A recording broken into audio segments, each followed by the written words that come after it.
Good afternoon. Uh, Thank you so much for giving me the opportunity to spend a few minutes with you. Uh, you are very far away physically from where I sit. I live in the United States. My name is Pat Mills, and yet, although we are so far away physically, I feel somehow that we have a connection. If that wasn't so, I wouldn't be here with you today. I've become convinced over time that God brings to me opportunities to be with people in community, uh, to share, to be together, to talk about common experience and common purpose. It's happened to me over and over again, and it's not been something that I seek out. And so I'm fortunate that my friend Sadhu, who I pray with many mornings on Zoom, has brought me to you today, and I'm grateful for that.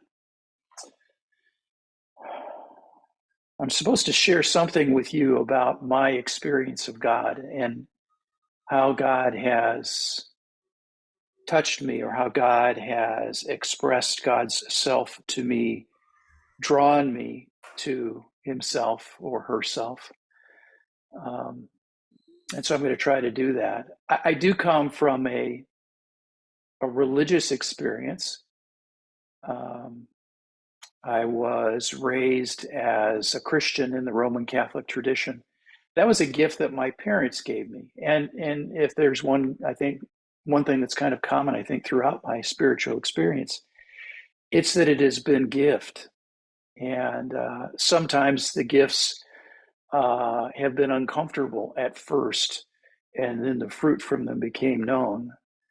And I'll talk to you a little bit about that. But anyway, I am part of a religious experience, part of a tradition that had its practices and so on, but was always rooted in community.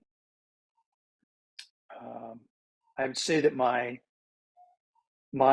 own experience of spirituality became personal for me when I was in high school and college, and was invited to be involved in retreat work, and suddenly this God that I had known something about was no longer out there in the distance, but somehow becoming more personal for me.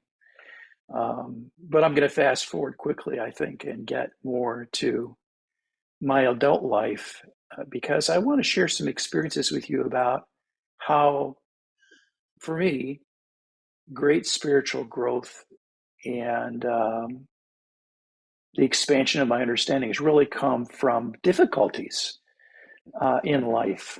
And the first that I would share was maybe about 15 years ago. And I kind of separate it this way because um, what I learned as a child, what became real to me as a young adult, just kind of was cooking on, and same-o. Um, and I thought I kind of had it figured out. I mean, by this time I'm, in my 40s or early 50s. I think I kind of have it figured out. And then um, I had, I guess, my first significant tragedy. One of my two sisters developed cancer and ultimately died from cancer, and she was um, my hero, and she was my biggest sponsor, I would say, in life, encouragement, and so on. And then she was gone, and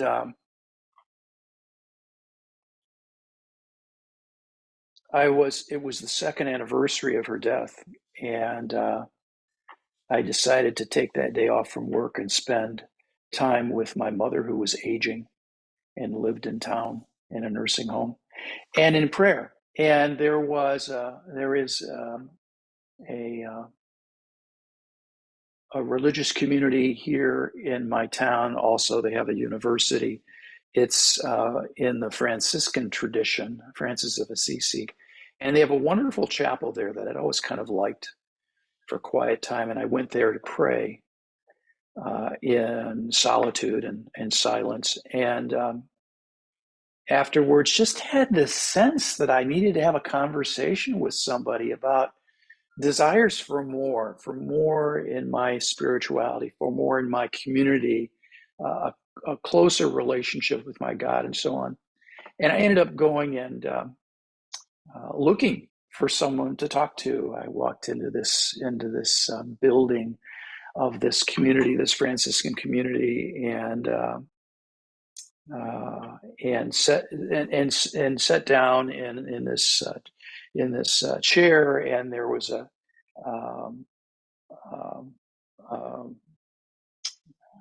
some information there, and I ended up having a conversation with someone about a relationship um, with this community of people that followed Jesus Christ, but also very much followed the traditions of Saint Francis. And I've now been in community with them for a dozen years, and this was a whole new thing. It was not something that I sought out. It was something that was placed in my lap, in a sense, in way of opportunity, and has since been a very much an enriching sort of experience. I'm very close to these women in this community, and presently work with them on a refugee resettlement. They have, um, through their action and ministry, brought in both from Afghanistan and more recently from Ukraine, families who are looking for respite and safety, and we provide them with housing and other needs. But my point was just to say this was not something that I sought out, and it began in tragedy. I was here because I was empty, and something was placed in front of me that I was able to accept, and I was fed, and that's continued to be true in this very special relationship that I have with these wonderful, wonderful women of God, committed spiritual leaders, I would say. Then, about 8 years ago, my wife and I have been married now for 41 years. We have two sons who are now 30 and 33. And at that time, the elder of our two sons, we learned, was suffering from the disease of addiction. And his addiction had progressed from pills ultimately to heroin. We had no idea. We were blind. Um, he was not living at home at the time, but he was in college and only maybe 40 or 45 minutes away from where we were living. And this had been developing over time, and we were blind to it. And for any of you who have had experience with addiction yourself, or perhaps in a family member or a loved one, um, be it alcohol or something else, you know um, that it's not good.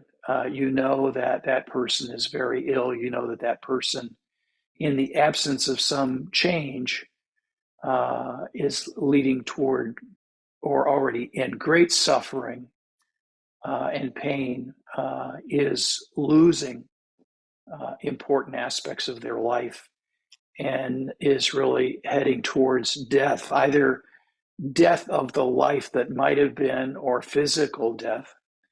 And so this, for my wife and I, was a great tragedy. We had no idea what to do. We thought we could save him, right? And over time, we learned that wasn't the case. But because of that, excuse me, just a second.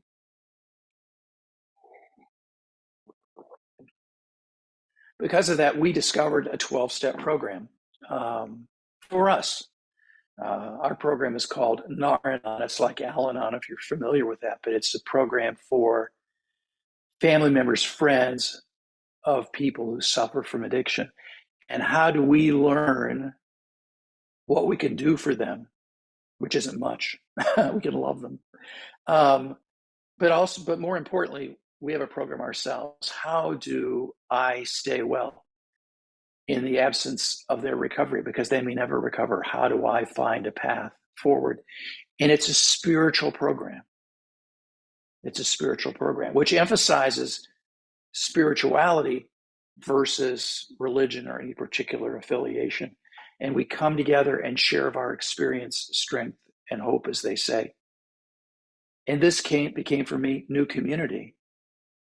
And over time became a significant aspect in my life. I've been retired now for a little less than a year. And 2/3 or more of what I do is in the addiction and recovery space. It's continuing to work with these families and friends of addicts who are suffering. The family and friends are suffering, as well as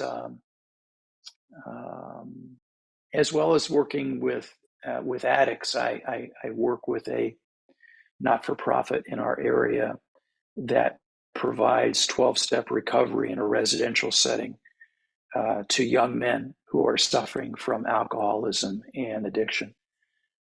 I didn't look for any of this stuff, but it started with great tragedy or great difficulty, and that I was presented with a system, with a spirituality, with a community to support me that then became opportunity for me, which is one thing I should say right now that, I think I've always known it. If you go back to Franciscanism, so important in that spirituality is service, and in that case, a focus on the poor and the disenfranchised. Well, again, within any 12-step, certainly in my 12-step program, service is such an important aspect of my recovery and my being well. And then finally, I would share about COVID. COVID, a horrible thing, right? I mean, the great tragedy that's occurred across the world to so many people because of COVID, and yet COVID has brought fruit. And in my case, and in what I share with my friend Sadhu, it's online prayer, an online community. And for me, it was centering prayer. Centering prayer is a side prayer form for growing a greater connection with the God of my understanding. I would say intimacy with my God that I never had throughout my life. I mean, I've been a religious person my entire life. I've been involved in retreat work. I was one of those go to church every Sunday. I still am kind of guy, and yet this intimacy was something I never had. And someone named Father Thomas Keating and others developed this centering prayer practice meant to be more for the contemporary person, but an avenue to contemplative spirituality and contemplative life, much as was practiced by the desert mothers and fathers back in 400s AD, that sort of thing, in the early Christian tradition, and practiced by many, many different traditions in differing ways, including my friend Sadhu, a spirituality for developing that personal practice, that interior practice. And that for me has been centering prayer. And I hope that's something I'll be able to bring in my 12-step space as what they refer to as an 11-step practice. That may be future opportunity for service for me, yet to be understood, yet to be developed. But these things keep happening. These things keep emerging that provide me new opportunity, that feed me and give me the opportunity to feed others. And each of them, as I look at them in the rearview mirror, never in the moment, but later, I'm seeing this difficulty, this sometimes tragedy, and yet a bridge is always provided. And for me, I believe that bridge is my God, the God that I know, the God that I believe to be and know to be a God of love, who is always present, reaching out to me, waiting for me to turn to God, to accept that love and to, in some small way, reciprocate that love. So that's my journey in a nutshell. I'm very grateful for the opportunity. I wish I could be there sitting with you today because that's the way I prefer, but this is the way that's offered, and I'm grateful. Thank you so much.